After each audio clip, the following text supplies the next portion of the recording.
Hello दोस्तों, कैसे हो भाई आप लोग? क्या हाल चाल आपके? उम्मीद करता हूँ आप सब स्वस्थ होंगे।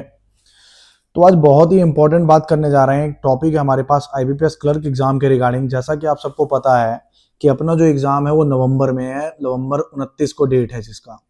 नवंबर 29 को है। एडमिट कार्ड ऑलमोस्ट आ चुके हैं, सभी के ऑलमोस्ट एडमिट कार्ड आ चुके हैं। आप सभी को अपना एग्जाम पता चल गया होगा, अपनी शिफ्ट के बारे में पता चल गया होगा। अपने पास ज्यादा दिन नहीं बचा है, ज्यादा से ज्यादा अपने पास 5-6 दिन बचे हैं।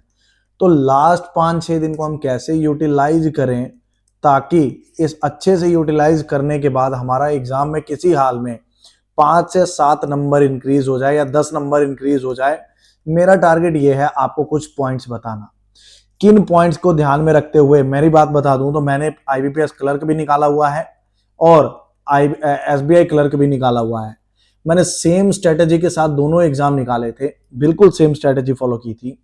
तो मैं उन्हीं पॉइंट्स पे बात करूंगा जिनका यूज करके दोनों मतलब ये एग्जाम निकाला जा सके।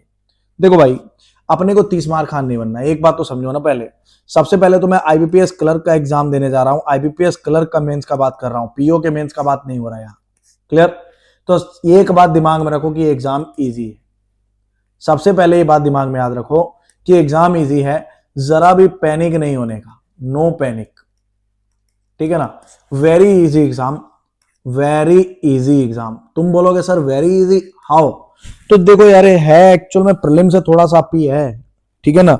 ऐसा तो नहीं है कि बहुत ज्यादा टफ है। प्रीलिम से थोड़ा सा आपको आएगा। तुम देखना, तुम एग्जाम के बाद बोलना, मेरे को कमेंट जरूर करना कि आप बोलोगे कि सर बहुत अच्छा एग्जाम था, कोई ज्यादा ऐसा बहुत टफ नहीं था। आईबीपीएस पीओ मेंस थोड़ी ना है यार, क्लर्क मेंस है। हाँ है ना? क्लर्क मेंस है। एसबीआई पीओ के प्रीलिम से थोड़ा मैच करता हुआ दिखाई देगा तुमको एग्जाम। तो बहुत ज्यादा टफ पेपर नहीं है, ठीक है ना? तो दिमाग से पहले तो टेंशन हटाओ। क्लियर? ये बात हमेशा याद रखो, पैनिक बिल्कुल नहीं होना है। एग्जाम हॉल में भी अगर तुम पैनिक हो गए तो कुछ नहीं करना है। 3-4 सेकंड के लिए रुकना है, 3-4 सेकंड का पॉज लेके सांसें लंबी लंबी खींचनी है। देखो भाई, एग्जाम हॉल का ही सारा मटेरियल है। तुम एग्जाम हॉल में पैनिक कर गए, तुम्हारा प्रेशर बढ़ता जाएगा। एक दो सवाल या एक पजल या एक डीआई नहीं बनी तो उसके चक्कर में पूरा पेपर मत खराब कर लेना भाई। बहुत सवाल मिलेंगे तुम्हें, बहुत मतलब बहुत बार बार मौके मिलेंगे पेपर में। अगर एक आधा सेट खराब भी हो जा रहा है तो उससे पेपर नहीं खराब करने का। ऐसा मत सोचना कि यार मैंने तो वही वाला करना था। टिकना मत, मतलब फिक्स मत हो जाना। ऐसा माइंडसेट मत बना लेना कि अब इसको पकड़ लिया तो ये। बहुत से मौके आएंगे। देखो, एग्जाम उसका नहीं निकलता है जिसको पता हो कि क्या करना है। एग्जाम उसका निकलता है जिसको पता हो कि क्या छोड़ना है। जिसको ये चीज आ गई ना कि क्या क्या स्किप करना है, जिसको स्किप करना आ गया वो पेपर निकाल लेगा। तो ये बात ध्यान रखना, किसी क्वेश्चन को किसी सेट को पकड़ के मत बैठ जाना। 2 मिनट लगाओ, 3 मिनट लगाओ, अगर लगता है कि अब ये नहीं हो रहा है, फंस रहा हूं मैं इसमें, तो भाई स्किप। स्किप करने में मिनट भी मत लगाना। तुमने स्किप नहीं किया तुम फंस जाओगे पेपर में। ये बात याद रखना, सारा गेम स्किप करने का है। क्लियर? अगला बात, हाँ एक बात और भाई, स्किप करते करते कहीं ऐसा ना हो कि पूरा पेपर स्किप कर देना। हाँ, ये ध्यान में रखना कि पूरा पेपर अपने को स्किप नहीं करने का है। दूसरी बात, कट ऑफ प्रेडिक्शन पे मत जाओ, ठीक है ना? कट ऑफ जो डिपेंड करता है बहुत सारी चीजों पे डिपेंड करता है, वैकेंसीज पे डिपेंड करता है। क्लियर? ये सारी चीजों पे डिपेंड करता है कट ऑफ। बहुत सारी चीजें हैं, बहुत सारे फैक्टर है। एग्जाम का लेवल कैसा था, अलग अलग चीजें हैं, ठीक है ना? स्टेट वाइज वैकेंसीज कितनी है, तो प्रेडिक्शन मत करना। क्लियर? कि भाई इतना ही कट ऑफ जाएगा। और सबसे इंपॉर्टेंट चीज, अनरियलिस्टिक जो कि अनअचीवेबल टारगेट होता है ना कई बार हमारे मन में कि यार मैं तो 150 प्लस ही स्कोर करूंगा। अनअचीवेबल टारगेट अपने माइंड में मत लेना। एक जेन्युइन सा टारगेट रखो अपने माइंड में कि भाई मेरे को 40 से 50%, 50 से 40, 50, 60% स्कोर करना है। जो सब्जेक्ट टफ है उसमें 40% नंबर चाहिए मुझे। जो सब्जेक्ट मेरा इजी है, जिसपे मेरा अच्छा कमांड है, उसमें मेरे को 60% मार्क्स स्कोर करना है। ऐसा कुछ रफली बना रखना। अगर ये 40 एग्जाम हॉल के हिसाब से 30 भी हो जाए और इसको 70 भी करना पड़े तो झिझक मत करना। समझे? क्लियर? ये बहुत बड़ा दिक्कत होता है। हम क्या होता है अपने माइंड में बना लेते हैं यार कि यार देखो मेरा क्वांट्स वीक है तो मैं इसमें 10 ही नंबर लूंगा। मेरा रीजनिंग टफ है, मतलब इजी है, अच्छा है, तो मैं इसमें 30 प्लस ले लूंगा। इंग्लिश में तुक्के मार के मैं 40 ले लूंगा। जीएस में मैं तुक्के मारूंगा तो 25। अरे ऐसा कुछ नहीं भाई, कुछ नहीं है। प्री प्लान्ड नहीं होने का, प्री प्लान्ड नहीं होने का। हाँ ऐसा बोल सकते हो तुम कि 40% से 60% का बैरियर, ये जो रेंज है, ये जो ब्रैकेट है, इसको फिल करना है बस तुमको। क्लियर? 40% से कम नहीं होना चाहिए। जबकि जीएस वगैरह 40% नहीं, जीएस वगैरह तो ऐसा सब्जेक्ट है जहां 30% भी हो जाए तो बहुत अच्छा माना जाता है, समझे, बहुत अच्छा माना जाए। तो अनरियलिस्टिक टारगेट मत माइंड में पालना जिसकी वजह से तुम्हें दिक्कत हो, क्योंकि तुम मान के चलो क्वांट्स का सोच के जाओगे कि मेरे को 25 करना है, पेपर में बैठोगे क्वांट्स वहां पे अगर मान लो खुला तुमसे 10 हुआ, तुम वैसे प्रेशर में आ जाओगे यार कि मैंने 25 सोचा था, मैं तो 10 ही कर पाया हूं। क्लियर है ना?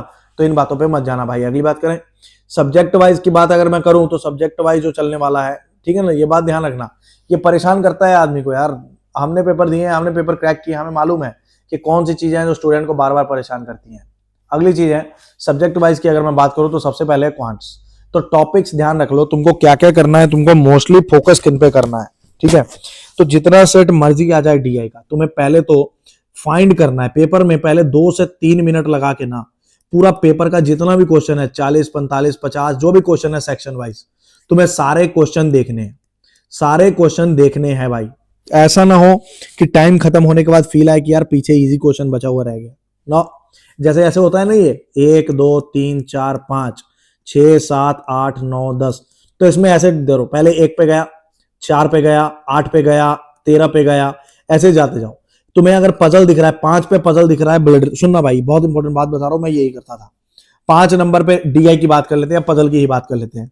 तो 5 नंबर पे ब्लड रिलेशन पजल है, ये याद रख लो। आगे जाके 13 पे बॉक्स वाला पजल है, ये ऐसे में ये रहता है ना। 18 पे सीटिंग है 8 पर्सन वाला, क्लियर। 33 नंबर सवाल जो है वो है अपना, मान लेते हैं कुछ भी पजल है मंथ वाला। अब ऐसा साइड में छोटा छोटा ना, मतलब पूरा मत लिखना, अपने हिसाब से लिख लेना ताकि तुम्हें दिक्कत ना हो। इसका फायदा यह है कि तुम्हें पता है यार ये 4 पजल है मेरे पेपर में, इसमें सबसे आसान मेरे को कौन सा लगता है, ये लगता है मेरे को यही पिक करना है, फालतू में मेरा टाइम वेस्ट नहीं होगा। क्लियर। मैंने लिख रखा है 47 पे सिलॉग है, या तो मैं ऐसे लिखना नहीं था ना तो इसको मैं मार्क फॉर रिव्यू कर लेता था। नहीं लिखोगे तो मार्क फॉर रिव्यू कर लो। मार्क फॉर रिव्यू का कलर थोड़ा अलग होता है ना, बैंगनी सा कलर होता है, पर्पल होता है। तो जहां जहां पर्पल कलर था मेरे को पता था कि यहां पे सवाल ऐसा है जो मेरे को करना है, दिमाग लगाना है। क्लियर। जैसे मेरे को पता है 32 पे इनइक्वालिटी है, तो मार्क फॉर रिव्यू मतलब मैं जब भी पूरा पेपर एक बार देख लूंगा ना 50 क्वेश्चन, तो उस 50 क्वेश्चन को, रीजनिंग की बात मतलब ये सब्जेक्ट की बात नहीं कर रहा हूँ, स्ट्रेटेजी बता रहा हूँ। तो 50 क्वेश्चन देखने के बाद सबसे पहले मेरा ध्यान जो है पर्पल कलर पे जाना चाहिए, मतलब जिसको मैंने मार्क फॉर रिव्यू किया सबसे पहले वो सवाल उधेड़ने हैं मेरे को। क्लियर। क्वांट्स की बात करें तो क्वांट्स में तुम्हें ज्यादा कुछ देखने को मिलेगा नहीं, एक सेट तुमको फोकस में क्या रखना है, पेपर भाड़ में जाए जो मर्जी है उससे कोई मतलब नहीं, फोकस में रखना है एक सेट डीआई, पहले ही बना लो ये, क्योंकि शुरू में इसको कर लोगे ना, इसको टैकल कर लोगे तो प्रेशर कम हो जाएगा माइंड से, ठीक है जी। उसके बाद एक सेट डीआई के बाद उसके बाद है अपना डाटा सफिशिएंसी आता है इसमें अच्छा खासा, डाटा सफिशिएंसी का क्वेश्चन आता है और इजी भी होता है, लेकिन गलत हो जाता है ये, इजी प्लस ट्रिकी, कई बार ये सवाल गलत हो जाता है, इसका होता है इजी है पर गलत हो जाता है, तो इसको ध्यान से देख लेना, ठीक है। उसके बाद जो स्पीड मैथ होता है ना, स्पीड मैथ्स जिसको तुम अप्रोक्सीमेशन, क्वाड्रेटिक, नंबर सीरीज ये सब बोलते हो, 5 क्वेश्चन के करीब ये आ जाता है सब मिला के। क्लियर। 5-6 क्वेश्चन ये दिखता है, ऐसा बात नहीं है, 5-6 क्वेश्चन डेफिनेटली दिखेगा ही। क्लियर। मैं इस सीक्वेंस में करता था। उसके बाद डाटा क्वांटिटी 1 क्वांटिटी 2 का क्वेश्चन आता है, ऐसा सवाल आ जाता है। क्लियर। ये भी इजी होता है। इसमें होता क्या है, एक क्वेश्चन को टफ कर देता है और दूसरे में जस्ट डेटा रख देता है, x इक्वल टू 45 समथिंग, इसमें x की वैल्यू निकालने को बोल देता है, बाद में कंपेयर करना होता है, तो होता ये भी इजी कई बार, ठीक है ना। भाई तुमको सारे सवाल थोड़ी ना करने यार, अगर मान लो 3 क्वेश्चन है ऐसे, ये वाले सवाल 3 है, तो तुम देख लो 3 में अगर तुम्हें एक इजी लग रहा है तो तुम एक ही करो बस, तुमको बंदिश थोड़ी ना डाला है कोई कि तीनों ही करो, तुम एक करो बस, खत्म, हाँ है ना। उसके बाद इजी अरिथमेटिक, कुछ चैप्टर बहुत इजी होते हैं, जॉन से चैप्टर बड़े इजी हैं, उनके सवाल करने हैं। अरिथमेटिक में जो चैप्टर बहुत इजी तुम्हें लगते हैं, एजिस, पार्टनरशिप, सवाल लिटिल बिट लेंथी है लेकिन हो जाता है, समझे ना, रेशो का सवाल हो जाता है कई बार, ट्रेन्स का सवाल हो जाता है, तो इजी अरिथमेटिक, ये सब करके तुम्हें 15 प्लस 20 प्लस 15 से 20 नंबर यहां से स्कोर करना है। एक डीआई तो फिक्स रखो भाई, एक सेट डीआई। क्लियर। 1-2 सवाल डाटा सफिशिएंसी निकालना। क्लियर। स्पीड मैथ नहीं छूटना चाहिए किसी हाल में, अगर पेपर में नहीं बनाए तो ढूंढो सवाल को, ढूंढ के ही होगा। तुम जब तक 50 क्वेश्चन देखोगे नहीं, जितने भी सवाल है भाई, 40 है, 45 है, 50 है, जब तक तुम सब सवाल पे नजर नहीं डालोगे तुम्हें पता नहीं चलेगा। 2-3 मिनट लगाना है। इसको बोलते हैं स्किमिंग। क्या बोलते हैं इसको? स्किमिंग बोलते हैं भाई इसको। ठीक है ना? क्लियर? उसके बाद अगला सब्जेक्ट आता है रीजनिंग। रीजनिंग में तुमको क्या करना है, पहले तो 1 से 2 पजल बनाने। 1-2 जितने भी पजल है, पजल सेटिंग का 1 या 2 सेट खत्म कर लेना, निपटा लेना है भाई। क्यों? एक पजल सबसे पहले ढूंढो। तुमको कैसे बोला हूं, 1 से लेकर के 50 क्वेश्चन देखो, जो सबसे इजीएस्ट होगा ना पहले उसको निपटाओ। अरे तुमको देख के पता तो चल ही जाएगा कि तुम्हारा हाथ किसमें अच्छा है किसमें नहीं है, है ना? तो सबसे इजीएस्ट पजल निकाल डालो। क्लियर? उसके बाद फोकस करो, डिस्टेंस डायरेक्शन का सवाल आता है 3 नंबर का, 3 मार्क्स का एक सेट होता है, सेट वाइज चलते हैं सारे सवाल। अल्फा न्यूमेरिक होता है, यह सब सेट वाइज आता है।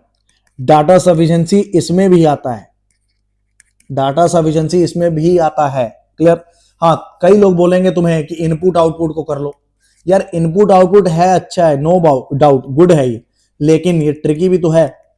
मान लो तुम्हारा फर्स्ट स्टेप ही नहीं सॉल्व हुआ तो तुम सेकंड थर्ड फोर्थ स्टेप का क्या करोगे? ऐसा डालोगे? फर्स्ट स्टेप ही नहीं अगर सॉल्व हुआ, गुड बट ट्रिकी। क्लियर? पहले नंबर निकालो ना यार, तुम थोड़ा थोड़ा थोड़ा करके 10 पार करो, 15 पार करो।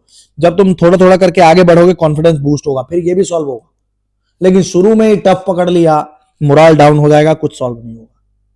क्लियर है ना? सिलॉग्स दिख रहा है, कोडिंग दिख रहा है, अगर तो कोडिंग ब्लड रिलेशन क्या बोलते हैं इसको यार, सिलॉग्स दिख रहा है कहीं ना कहीं, इनइक्वलिटी दिख रही है, तो ये सब उधेड़ डालो।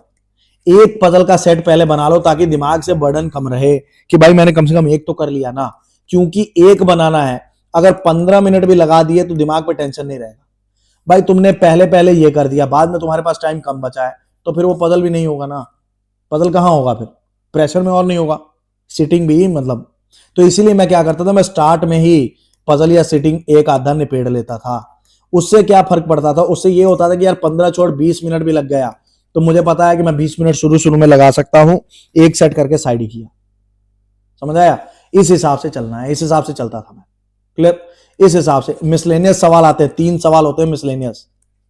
एक तो फॉरवर्ड बैकवर्ड वाला होता है, मीनिंगफुल वर्ड वाला होता है, मिसलेनियस बोलते हैं जिनको हम। 3 सवाल के करीब आता है, अल्फाबेट टेस्ट, न्यूमेरिक टेस्ट आता है। ठीक है ना? तो ये है रीजनिंग का स्ट्रेटेजी, इस हिसाब से निबेड़ना। अगली बात करें, उसके बाद है जीएस, इंग्लिश की बात कर लेते हैं। इंग्लिश इंग्लिश इंग्लिश पे कुछ नहीं करने का भाई, ज्यादा एरर वेरर पे ध्यान मत देना, एरर वेरर पे ध्यान मत देना। सबसे पहले तो आरसी करना, 2 सेट आरसी आए, 3 सेट आरसी आए, जितने सेट आए पूरा खुल्लम खुल्ला टाइम आरसी को देना। क्यों? क्योंकि 2 आरसी भी कर लिया ना तुम तो 15-16 क्वेश्चन आरसी का होता है, जिसमें 13 नंबर, 12-13 नंबर तो ले ही लोगे, हाँ कि ना? यार 3 क्वेश्चन गलत हो जाएगा, उससे ज्यादा गलत करने का गुंजाइश नहीं है। तुम अगर बोलोगे 15 में मैं 5 ही सही कर पा रहा हूं तो भाई तुम्हारा सिलेक्शन नहीं होगा, तुम बेकार में पेपर देने जा रहे हो। अरे तुम एरर नहीं कर पा रहे हो सही से, PQRS तुमसे सही से नहीं हो रहा है, कम से कम जो सही हो रहा है उसको तो सही करो, जहां नंबर ले सकते हो उसको तो सुधार लो, कम से कम आरसी तो निकल सकता है ना, हाँ कि ना? उसके बाद मैच द कॉलम आता है, बहुत इजी होता है, पढ़ के ही पता चल जाता है अपने को, पढ़ के पता चल जाता है। ये देखना तुम ध्यान से, अगर अभी तक नहीं भी पढ़े तो पढ़ लो, एक बार देख लो, वीडियो लगा लो एक आध किसी का। क्लियर? इजी होता है। तीसरा आता है इसमें क्या बोलते हैं उसे यार, उसको क्या बोलते हैं, फ्रेज जंबल। ये यार पूरा एक सेंटेंस दिया होता है, उसमें 4 वर्ड होता है, वर्ड सेट करना होता है, फ्रेज को सेट करना होता है, फ्रेज रीअरेंजमेंट बोलते हैं शायद, फ्रेज रीअरेंजमेंट। ठीक है ना? इजी होता है, तुम पूरा सेंटेंस पढ़ोगे तुम्हें पता चल जाएगा कि ये कौन A B C और D कौन सा कहां फिट होने वाला वर्ड है। थोड़ा पढ़ोगे तो ऑटोमेटिकली पता चलेगा। तो ये 3-4 चीजें 5 चीजें लगा के ना तुम अपना 15 से 20 नंबर स्कोर करो, यहां से 15 से 20 नंबर यहां से सिक्योर करो। क्लियर है ना भाई? इतनी तैयारी तो तुम्हें करनी पड़ेगी यार, इतना नंबर तो तुम्हें लाना पड़ेगा ना, एटलीस्ट 20-20 22-22 नंबर तो लेने पड़ेंगे ना। क्लियर? जीएस में माना तुम 10 नंबर कम ले रहे हो तो बाकियों में 2-2 नंबर बढ़ा लो। जीएस में जो 10 नंबर कम है उसका कमी जो है वो बाकियों में 3-3 करके 3 या 9 नंबर पूरा कर लिया मैंने। कहीं पे कम मेहनत करोगे तो कहीं तो ज्यादा मेहनत करना पड़ेगा ना। क्लियर? तो इस हिसाब से चलो भाई, जो जो चीजें पिक एंड, जिसको ये पता है कि क्या छोड़ना है पेपर उसी का निकलेगा। ठीक है ना? जिसको ये पता हो कि क्या स्किप करना है उसका निकल जाएगा।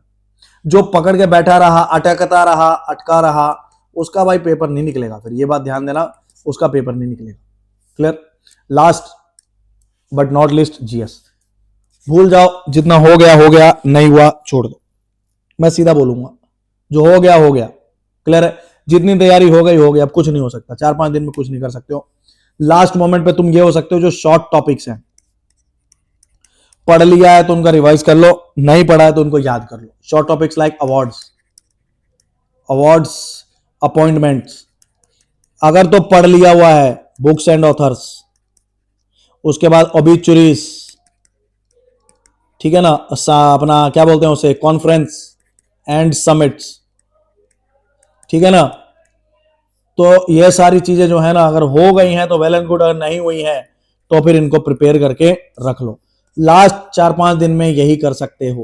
पहले से जितना पढ़ लिया पूरा डिटेल में, international news, economy news, finance news, ये सब अब कहां होगा यार, 4-5 दिन में नहीं होने वाला। क्लियर। आई होप आपको मेरी स्ट्रेटेजी जो है अच्छी लगी होगी। अगर स्ट्रेटेजी अच्छी लगी तो भाई कमेंट सेक्शन में बताना मेरे को कि क्या अच्छा लगा और क्या नहीं। बाकी आप सभी को मेरी तरफ से ऑल द बेस्ट है भाई। भगवान करे आप सबका एग्जाम निकल जाए। मिलते हैं अगली वीडियो के साथ। Thank you to everyone. ठीक है जी।